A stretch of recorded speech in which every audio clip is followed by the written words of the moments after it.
Assalamu alaikum wa rahmatullahi wa barakatuh. Bismillah, alhamdulillah. Wa salatu wa salamu ala rasulillahi sallallahu alayhi wa sallam. Twebaza owekitiibwa jalla wa ala akyawaniridde ntunuusi zaffe nga zikyakuba bulungi nnyo, tumusaba asse okusaasira n'ebyengera ku mbaka Muhammadun sallallahu alayhi wa sallam. Kaakati tugenda kulaba ebyokulabirako ebya idgham wa nuuni eya sukuuni. Genda mu vidiyo zaffe ezivuddeko oba yagala kulaba gye twava, sebu tetuvudde kumpi, tuvudde wala okutuuka wano. Naam, agamati amthilatun ala idghami nuuni sakinatin, examples about idgham nun sakinatun, about insertion of the nun sukun, the silent nun kibagamba timagaluzo kali. Agamba nti al aya, agenda kuwa aya mu Quran akwe tawdihu, akunyonyole lwaki yasomye bwatyo. Okitegedde? Agamba nti twagamba nti idha jaa nun sakina, then ba'daha ne wajja ennyukuta yaki eya ya'u. Kitegeeza nti tugenda kubuliza nuni mu kimu ya'u.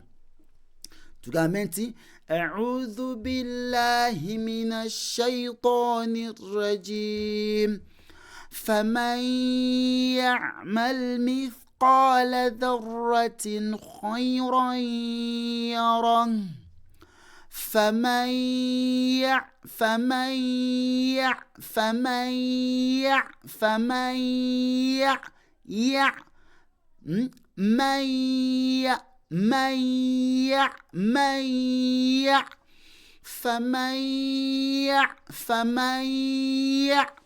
so si famania toeresa nuni eno tujibuliza. Okitegedde? Kati agamba nti annuni sakinatu, nuni sakina eno fi kalimati, mu kigambo faman, jaa wazze ba'daha, oluvannyuma lwayo aliya'u, ennyukuta yaki eya ya'u, fasara hukmuhu nuni sakinatin al idghamu bighunna, nekibanga ennamula ya nuni sakina eno naam ezenga idghamu alimu ekinyindwa. Okitegedde? Agambye nti nuni sakina eno eya sukuni mu kigambo faman wazze oluvannyuma lwayo ba'daha, oluvannyuma lwayo ennyukuta eya ya'u, naam mu kigambo ya'mal, nekibanga ennamula ya nuni sakina egenze kubuliza okulimu okuwuuna. Okitegedde?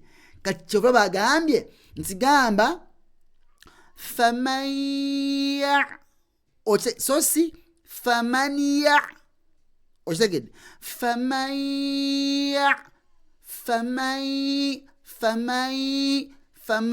Eddoboozi sawtu jamilun, eddoboozi eddungi erifulumira mu nnyindo min al khayshum, naam nga tokozeseza ki lulimi. Noga nti faman ya'mal mithqala dharratin, lwaki tuga nti dharratin ate wano nga tugambye nti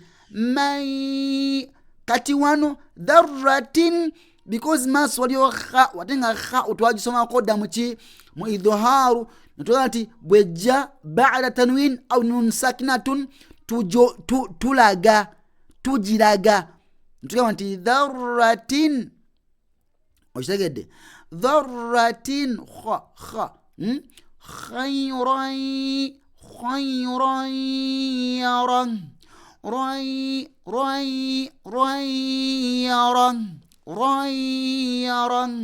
Noza olaba wano kino kyekimu ne kino, only that an example ya nun sakina ate eno ya tanwini naye nga same letter. Okitegedde? khayran yara so si khayran yara okitegedde. Example eyokubiri agambye nti قالوا يا موسى إنا لن ojirabye إنا لن ندخلها أبدا nusagalayo just njagala wano wali nuuni kati olaba wano ku kigambo lan so si lani si lani ne tubuliza nuuni mu nuuni because nuuni eno emu ku nyukuta ezisukiriza okola ki okubuliza ntegereka kati twagambye nti mu nyukuta zino ennya bwe zijja ba'da nun sakinatun tubuliza jukira twagamba idgham kitegeeza kusikana nyukuta yaki eya sukuni ngesinkanye nyukuta emperere kati nezatulwa bihaithu yasuran harfan wahida nezatulwa ng'ennyukuta emu mushaddada ng'eggumidde nogamba lan nadkhulaha abadan ma kino kyekimune kino kubanga mimu eri ku nnyukuta ennya nga nuuni kitegeeza en example ya nuuni en example ya mimu sorry ya tanwini okitegedde ekigambo abadan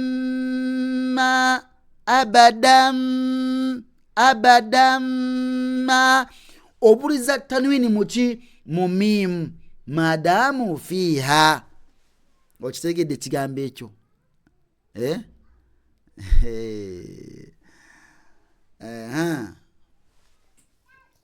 tukomawo insha Allah. Barakallahu fikum, jazakumullahu khairan fi dunya wal akhir.